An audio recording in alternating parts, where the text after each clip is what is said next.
চুরি করে কয় টাকা জমাইছো? এত বড় ফার্মে আছে বড় বড় গরু দেখতেছো? কয়রাতি খা, তুমি কোনো কথা কবা না। তোমার গোষ্ঠী সহ সব কয়রাতি দিন আনা দিন খায়। তুমি কি করে কলা গাছ ফাল দিয়ে এত বড় লোক হইলে আমি জানি। তুমি বিশাল দুর্নীতি করো। এই গ্রামে একমাত্র দুর্নীতিবাজ তুমি। কারি কারি টাকা জমাইছো। শোনো, যতই টাকা জমাও না কেন, আমার সে বড় গরু কিনে ফাললে তুমি দিতে পারবা না, তাই না? খুব ডায়লগ দিলে যে আমি দুর্নীতি করে টাকা জমাইছি। তা তুমি কোয়ান্তে টাকা মারিছো? হ্যাঁ, ব্যাংকেতে ঋণ নিছো তুমি। ঋণ খেলাফে ব্যাংকেতে টাকা নিয়ে টাকা দেও না, এ সমস্ত ঘটনা কি আমরা জানি না? তুমি অনেক জানো, অনেক বোঝো, পারলে প্রমাণ করে দেখাও। এই ফার্মের সবচেয়ে বড় গরু আমি কিনবো। আমি সব করে কিনে নেবো, একটাও তুমি পাবে না। ফার্মের মালিক, হ্যাঁ মালিক। তুই টাকার মালিক হয়েছে, দাঁড়াও কি করে তুমি গরু কেন? কোনে যাচ্ছিস? ওরে আল্লাহ, আমার সময় নাই, আমার গরুর খাবার আনতে যাইতে হবে। ওরে তোর খাবার টাবার পরে, গরুরে একবেলা খাবার না খাওয়ালে গরু বাঁচবে, সমস্যা নাই। তবে যে গরম পড়িছে তাতে গরুরে একবেলা গোসল না করালি গরু তো স্টক করবে। আগে গরুরে গোসল করে যা। আচ্ছা আমি যাচ্ছি। তো ফাঁকি বাস সব। গরু নিয়ে কোনো টেনশন করা লাগবে না। এই খামারের যত গরু আছে সব আমার, আমি কিনে নিলাম, টাকা নিয়ে কোনো টেনশন নেই। এই থামো, এই খামারের যত গরু আছে সব ওনার। চুরি শাস্তি করে কয় টাকা জমাইছো? আমি আগে বলেছি না, সব গরু আমার, সব কথা বাদ। এই তোমার এই খামারে যত বড় বড় গরু আছে সব আমার বাড়ি পাঠাবা। যত টাকা লাগে আমি দেবো। আরে কি যত টাকা লাগে? ও কত টাকা দেবে? গরুর দাম কত হইতাছে? 10 লাখ, আমি বেশি দেবো। 10 লাখ তুমি বেশি দিবা? এই আমি 15 লাখ বেশি দেবো। আমি 20 লাখ। আমি 30 লাখ। আমি 40 লাখ বেশি দেবো। এই আমি 50 লাখ দেবো। এই টাকা গরু দাবি না। আপনারা থামেন। কি শুরু করেছেন আপনারা? এই গরমের ভিতরে এমনিই তো আমার মাথা ব্যথা খারাপ, তাছাড়া আপনারাও আরেক খারাপ করে দিয়েছেন। আমি কি বলি মন দিয়ে শোনেন। আপনারা দুইজন যেইখানেই যান সেইখানেই কোনো না কোনো ঝামেলা সৃষ্টি করেন। এখন কুরবানির সময় আমি কোথায় 2 টাকা লাভ করবো তা না, আপনারা এখানে আইসা গ্যাঞ্জাম শুরু করে দিয়েছেন। আচ্ছা ঠিক আছে, আর গ্যাঞ্জাম ফেসাদ করতেছি না। তাহলে একটা সমাধানে আসি। শোনো, তোমার ফার্মের যে বড় বড় গরুগুলো আছে ওইগুলো তুমি আমারে দিয়ে দাও। আর তোমার ওই পাশে ওই যে ছোট ছোট চেই পুঙা মারা যে গরুগুলো আছে ওইগুলো তুমি ওই চুপচারে দিয়ে দাও। হিসাব তো মিটে গেল। কি মজা! সব কটা করে উনায় দাও, আমার পেশি গরু কটা দিক ছাগলের মতো। আমি কি আঙ্গুর চাষবো নাই? ওই কুরবানি কি তোমার বাড়িতে আমি গোস কাটপানি? এই তোমার ফার্মে সব করে আমায় দিবা, আমি দেবই না। হ্যাঁ আমি বুঝতে পারছি, আমি খুব ভালো করে বুঝতে পারছি। আপনাদের দুইজনের টাকার গরম আছে, এই জন্য আপনারা ফুটনি দিয়ে আসছেন। সব গরু যদি আপনারা নিয়ে যান, এই গ্রামের লোকজন কি কুরবানি দেবে না? তাকে আমি গরু কোন দিয়ে দেবো। আচ্ছা ঠিক আছে, তাহলে একটা দুটো গরু রাখে বাদ বাকি করে আমারে দিয়ে দাও। এত দিয়ে তুমি কি কয় 2-3টা গরু রাখে মানে সব গরু আমারে দিবা তুমি? এই আপনারা থামেন, আমি কি বলি মন দিয়ে শোনেন। আমার ফার্মের বড় 10টা গরু, 5টা গরু আপনারা দেবো, 5টা গরু আপনারা দেবো। ঠিক মতন বাড়ি পৌঁছাই যাবে, এখানে আর কোনো কেন্দ্র পাবে না। আপনারা বাড়ি চলে যান, গরু ঠিকঠাক মতন পৌঁছাই যাবে। আচ্ছা ঠিক আছে, কথা কাজে যেন ঠিক থাকে। বড় 5টা আমার, আমার। হ্যাঁ দিবানি, সব গ্যাঞ্জাম ফুটো দিয়ে আইছে।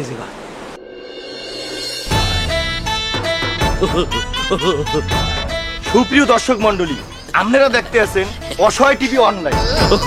আজকে আপনাকে এমন এক আজব খবর দেখামু যে খবর দেখে মুই নিজে টাস্কি খাই গেছি, আর আপনাকে টাস্কি খাওয়ানোর জন্য এই চাষির দ্বারে লই যাইছি।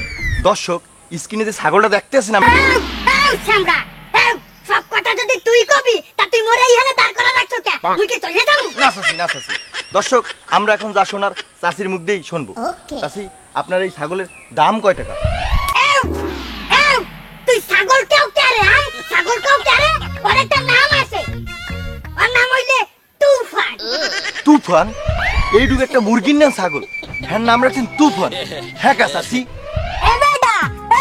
তুই এই ছাগলের বংশ পরিচয় জানো? আর পরিচয় দিলে তুই প্যান ভরিয়ে মুইতে দিবি। ও হেইয়া, তাইলে আপনি আগে এই ছাগলের পরিচয়টা দেন। হেইলে হন বেটা, ওর বাহে দাদার নাম আনলে মাগা দিরা।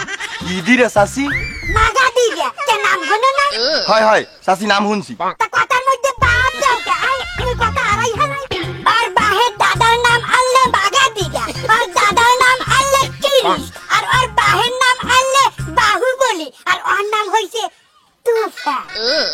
সবই বুঝলাম। ওর বাপ দাদা বড় বড় সুপারস্টার আসলে, তো ওর নাম তুফান রাখছেন কে চাচি? এ বেটা, ওর জন্ম হইছে বাংলাদেশে, ও হইলো বাংলাদেশে সুপারস্টার। কে হলো নাই সুপারস্টার সাকিব খানের তুফান আইতে আছে। বুঝলাম চাচি। তো এই ছাগলের দাম কত? এ বেটা, তুই খালি ছাগলের দাম হনতে চাও কে? আই তুই ওর পরিচয় নিবি না আগে? এর পরেও পরিচয় আছে চাচি? তা আছে না, ওর ফুড হ্যাবিট শুনবে না। ও হইলো মূলত ভেজিটেরিয়ান, আর সকালবেলা ব্রেকফাস্টে খাই সাইলেস, আর দুপুরিয়া গেলে আমেরিকান থাই কম্বো ঘাস, আর রাতের বেলা অবশ্যই একটু ডায়েট করে হেলে গিয়া খাই সৌদি আরবের খাজু। কি কন চাচি? আমরা এই রমজান মাসে খুরমা কিনে খাইতে পারলাম না, আর আপনি ছাগল রে খাওয়ান খুরমা? এ বেটা, মুই আগেই কইছিলাম এইটা জান্নাতের ছাগল না, এইটা হইলে বংশীয় ছাগল। এইবার জিগাও, এই ছাগলের দাম কত? চাচি, এই ছাগলের দাম কত? এই ছাগলের দাম হইলে 1,65,00,000 টাকা। কি কন চাচি? এই দুই ছাগলের এত দাম? আরে বেটা, অত দাম মাংসে না, ওর দাম হইলে বংশে। ওমা, এই দুই ছাগলের দাম 1,65,00,000 টাকা। ওয়াল্লাহ, চাচি বলে ধরেন মধ্যে ঘুরে আয় চাচি। এই কি হইলে? এই মারছে তো। আই হাই মারাতে সামলাতি। আই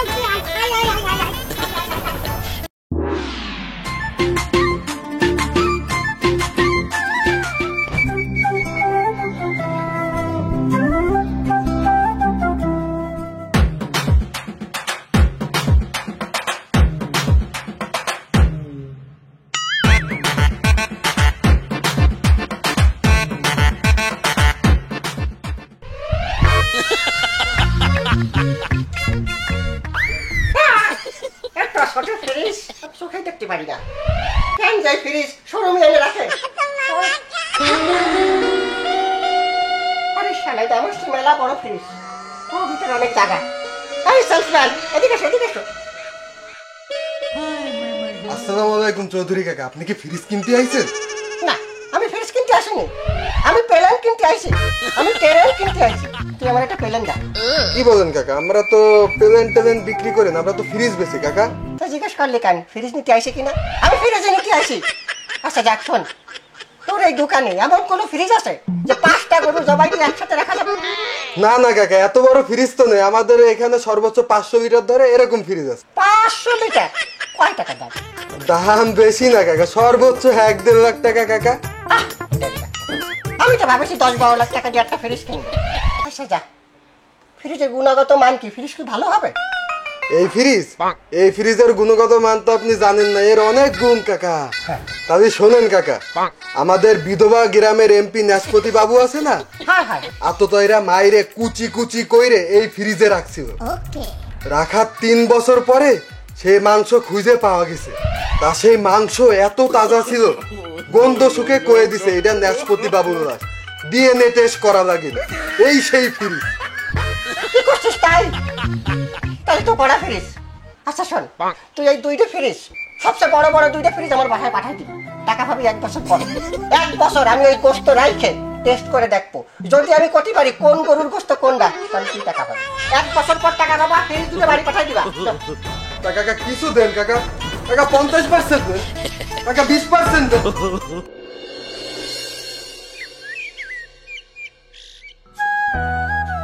শোন, বেশি বেশি ঘাস খাবি, বুঝতে পারছিস? সামনে কুরবানি, আমি এবার ভাবিছি এই কুরবানিতে তোরেই কুরবানি করব। মহান আল্লাহ তাআলা বলেছেন, তুমি তোমার পছন্দের পশুটাকে কুরবানি করো আমার জন্য।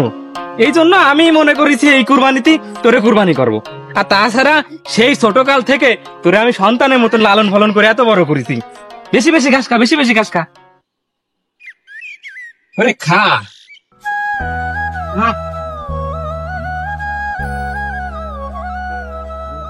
মাইদেবাল, তুমি হেনি, তোমারে তো আমি সারা বাড়ি খুঁজে বেড়াচ্ছি। কেন, কি হয়েছে ছোট? তুই আজকে মাদ্রাসা যাসনি? তোর কি শরীর খারাপ? না মাইজে ভাই, শরীর তো ভালো আছে, কিন্তু কিন্তু কি, কোনো সমস্যা? মাইজে ভাই, তোমার তো মেলা দিন ধরে একটা কথা করছি, সামনেই আমার পরীক্ষা, তো এই ক্লাসের কোনো কিতাব আমার কিনা হয়নি, আর পরীক্ষার ফিও দেওয়া হয়নি, মাদ্রাসার বেতনও পরিশোধ করা হয়নি। আমি কি এর পরীক্ষা দেবো কও? ছোট, তুই তো জানিস আমরা গরিব মানুষ, নুন আনতি ফান্তা ফুরাই দেয়। এখন এই অবস্থায় কি করব আমি আসলে কিছুই বুঝতে পারতেছি না। মাইজে ভাই আমি কই কি, এই গরুটা তুমি কুরবানিতে বেচে দাও, ভালো দাম পাবানি। না না ছোট, কি বলিস তুই এটা? গরুটারে পালিতেই তো কুরবানি দেবো সেই নিয়ত করে। আচ্ছা তুই টেনশন করিস না, দেখি কি করা যায়। আচ্ছা বড় ভাইয়ের কাছে যায় যদি কিছু চাই তাতে কিরকম হয় বলতো? বড় ভাই ধরে যাবা? বড় ভাই ধরে গেলেই ভালো হয়। বড় ভাইরে দেখলাম ওই পুকুর পাড়ে গাছপালা পরিষ্কার করতেছি। আচ্ছা ঠিক আছে, চল বড় ভাই ধরে যায় কি। চলো।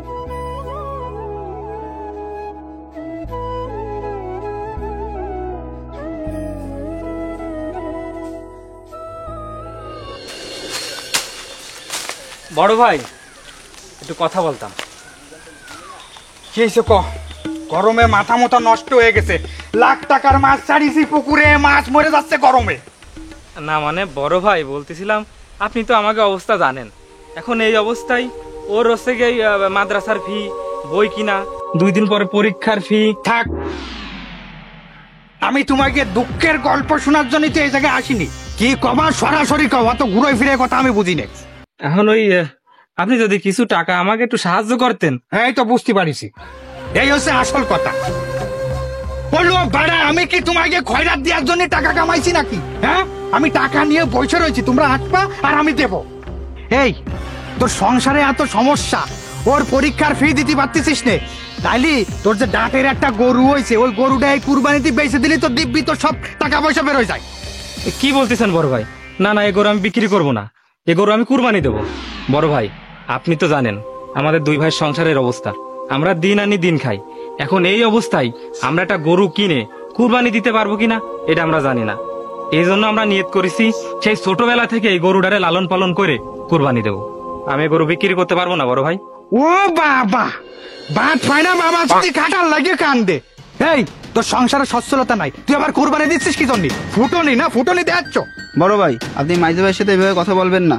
হইতে পারে আমরা আপনার সাথে গরিব, তাই বলে আপনি কিভাবে বড় লোক হয়েছে আমরা কি ভুলে গেছি? আপনি তো দুর্নীতি করে বড় লোক হয়েছেন। এই তোরা দুইজন কি প্ল্যান করে আমার সাথে মুস্তানি করার জন্য আইছিস? হ্যাঁ, মুস্তানি করে আমার কাছে সব টাকা পয়সা নিয়ে যাবি? এই টাকা পয়সা ইনকাম করতে আমার কষ্ট হয়েছে, কষ্ট করে টাকা পয়সা ইনকাম করা লাগে। মাইজে ভাই আমার জন্য আপনার ছোট হওয়া লাগবে না, চলেন আমরা যাতে চলে যাই, আমার টাকা পয়সা লাগবে না। ঠিক আছে চল। যা যা, আর যেন কোনো সময় টাকা পয়সা চাওয়ার জন্য আমার কাছে না আসিস। কুরবানি দিবি না? কুরবানি তুই কি করে দিস এই ব্যবস্থা আমি করতেছি।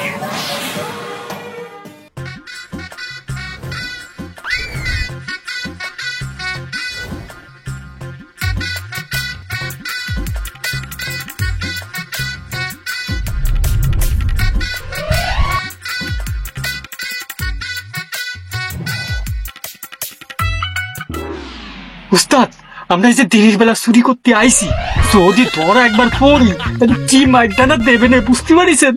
ওরে হত কথা বলিস নে, ধরা পড়লে কোনো সমস্যা নেই, উপর মহলের হাত আছে, তুই তাদের হাত চালা। আরে উস্তাদ উপর মহলে যদি হাতই থাকে তাহলে আমরা গরু চুরি করে নিয়ে সবার সামনে বুক ফুলাই ফুলাই যাবো। এই চুপ, তাহলে তো ডাকাত হয়ে গেল। একটা কথা সবসময় মনে রাখবি, আমরা ডাকাত না, আমরা হচ্ছে চোর। আরে চোরে পেশা হলো একটা আট, যার অন্য কোনো পেশায় নাই। ভাই তুই একটা কথা বলিস না, তাদের দড়ি কল।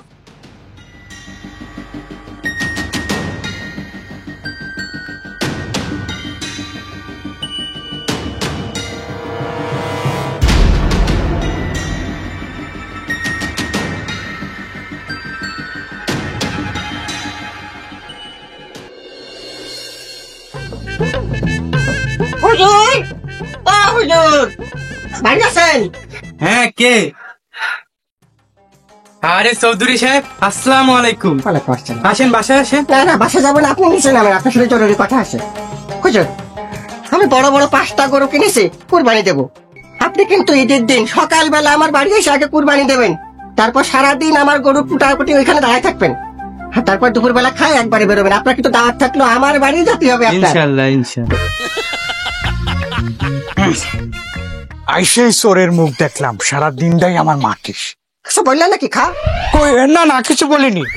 হুজুর আসসালামু আলাইকুম। ওয়ালাইকুম আসসালাম। আমি আপনার সাথে দেখা করতেই আসলাম। ঈদের দিন সকাল বেলা আপনি আমার বাড়ি যায় আগে কুরবানি দেবেন। এই গ্রামের সব থেকে বড় 5টা গরু আমি কুরবানি দিচ্ছি হুজুর। আরে থামো তুমি, হুজুর আগে আমি দাওয়াত দিয়ে ফেলাইছি। এই চৌধুরী, সব জায়গায় ব্যাগরা বাঁধাবা না কিন্তু। আমি ব্যাগরা দিচ্ছি না, তুমি ব্যাগরা দিচ্ছ। আমি হুজুরের কাছে আগে আসছি, আমার দাওয়াত সে কবুল করেছে, আমার দাওয়াত ফাইনাল হয়ে গেছে। আরে হুজুর, আপনি ওর বাড়ি কি করতে যাবেন? ও তো কুরবানি হবে না, ও তো একটা ঘুষখোর, একটা দুর্নীতিবাজ। ওহো, আমি খুব দুর্নীতিবাজ হয়ে গেছি। আর তুমি কি করিছো? হ্যাঁ, সুদখোর, ঋণ খেলাপি, ব্যাংকের থেকে কোটি কোটি টাকা নিয়ে তুমি বাইরে দিছো, তোমার খুব কুরবানি হবে। হুজুর, এই সমস্ত সুদখোর, ঋণ খেলাপিকে কি কোনো সময় কুরবানি হয়? হ্যাঁ, ভালো ভালো মশলা বের করেছো। হুজুর, আপনি আমার সাথে যাবেন, চলেন। হুজুর, আপনি আমার বাড়ি। আমার বাড়ি যাবেন? এই হুজুর, আগে আমার বাড়ি। আমার বাড়ি হুজুর, আমার। এই থামেন, কি ভেবেছেন কি আপনারা আপনাদের টাকা আছে বিদয় যা ইচ্ছা তাই করবেন? আমি কার বাসায় যাবো কি যাবো না সেটা আমার ইচ্ছা। আমি কি বলেছি যে আপনাদের বাসায় যাব? আমি আপনাদের দুইজনের কারো বাড়িই যাব না। কেন যাব না জানেন? কারণ আপনারা হালাল টাকা কোরবানি দিচ্ছেন না। কোরবানির প্রথম শর্ত কি জানেন? হালাল টাকায় কোরবানি দেওয়া। আপনাদের দুইজনের টাকাই হারাম। আর আপনি ঘুষ খান, দুর্নীতিবাজ। হায় হায়। আর আপনি থামুন, আপনি কোথা থেকে কম আছেন? আপনি ঋণ খেলাপি, সুদখোর। চৌধুরী সাহেব, ইসলামে সুদকে হারাম করেছে, আপনি জানেন না? আমাদের প্রিয় নবী বলেছেন সুদের সর্বনিম্ন গুনাহ হচ্ছে নিজের মায়ের সাথে জেনা করা। আর আপনারা সেই টাকায় গরু কিনে আমাকে দাওয়াত দিচ্ছেন, আবার আপনারা সেই মাংস ফ্রিজে রেখে সারা বছর ধরে খান। কোরবানির নিয়ম কি মাংস ফ্রিজ ভরে রাখা? না। কোরবানির বিধান কিসের জন্য হয়েছে জানেন? কোরবানির বিধান এজন্যই হয়েছে, আমাদের চারিপাশে অনেক গরিব দুঃখী লোক আছে যারা বছরে একবারও গোশত খেতে পারে না, তাদের জন্য। আর কোরবানির মাংস 3 ভাগে ভাগ করতে হয়। 1 আপনাদের নিজেদের জন্য, 2 আপনাদের আত্মীয় স্বজনদের জন্য, 3 গরিব দুঃখীদের জন্য। আর আপনারা তা না করে কোরবানির বেশিরভাগ মাংসই নিজেদের ফ্রিজে রেখে দেন।